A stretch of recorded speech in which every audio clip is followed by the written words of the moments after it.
Hello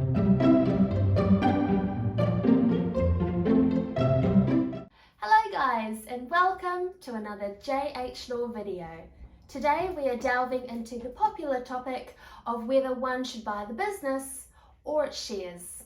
So this can be particularly relevant for people who might be in a management or executive position and they're wanting to take over more of the business or take over a new business entirely.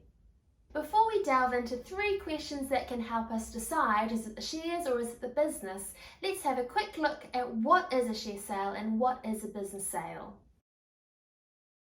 A share sale is when a shareholder decides to sell some or all of its shares in a company. Once the shares are transferred, the company will still continue to trade along with its existing asset and liability base, and the shares will still remain with the same company. On the other hand, a business sale. Now this is when the company decides to sell all or some of its assets.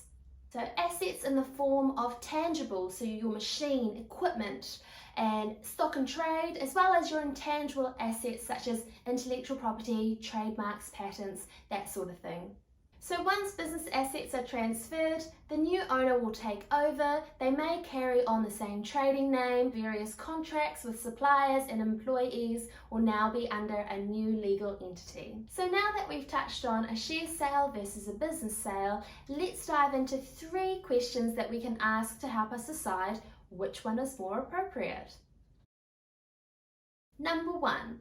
How well do you know the business? If your answer is that you know the business pretty well, maybe you are already a CEO or director, then this is probably a typical management buyout of shares. So when you buy the shares, you're essentially taking over the history of the business. Being in a management position means that you can likely foresee any nasties that might appear and hopefully have plans already in place to address them. For instance, if the company was in tax arrears, you would probably be in the best position to know. If an employee was about to raise or likely to raise a personal grievance against the company, then yeah, you again would be in a good position to know. If a supplier was to slap the company with a big invoice that may even close or render the company insolvent, you could probably see that coming and already have plans in place to address it. Whereas someone who isn't and is just thinking about buying shares, they won't necessarily know.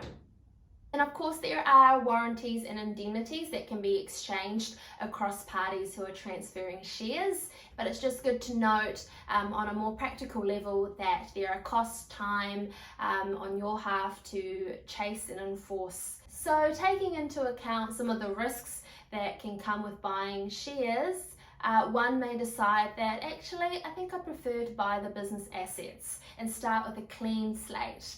There is a fair bit more involved with buying a business than its assets, and this leads us on to our next question: what's involved? There are some overlaps into the transaction of transferring shares or a business.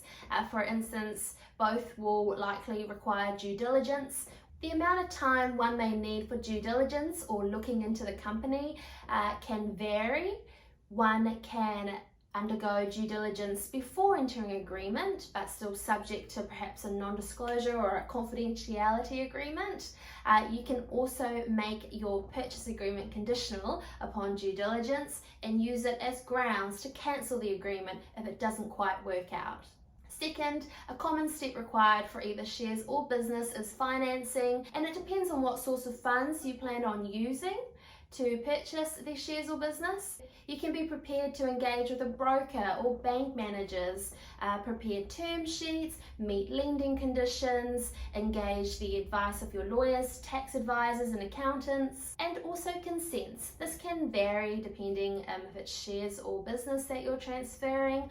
For instance, if you are selling the business and there's a lease attached to it, you'll have to get the landlord understandably to consent to the new owner coming in and taking over the lease as the tenant. And with shares, banks will often require you to seek their consent if there's going to be a major change in control, or in other words, a major change in the shareholding.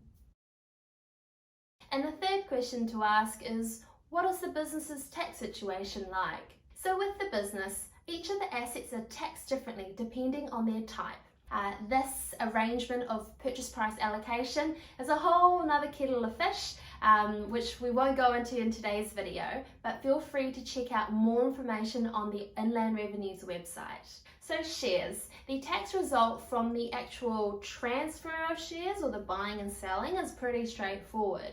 All it really is someone setting the price, someone agreeing to pay for that price, and any capital gain or premium paid by the buyer to the seller is generally not taxable. While that part is quite straightforward, don't forget to check your imputation credit accounts and losses, and any losses to be carried forward. And there are ways of ensuring that these imputation credits and losses aren't extinguished, and usually we would deal with these or clear them out before any share sale. So in conclusion, some take-home messages. One is to watch out for any skeletons in the business, particularly if you're buying shares. And two, become familiar with what's involved, the documents, any consents required or releases from banks. And three is to just engage your advisors early. There are a few things to think about whether you are buying shares or business assets, and it can just save you a bit of time and stress.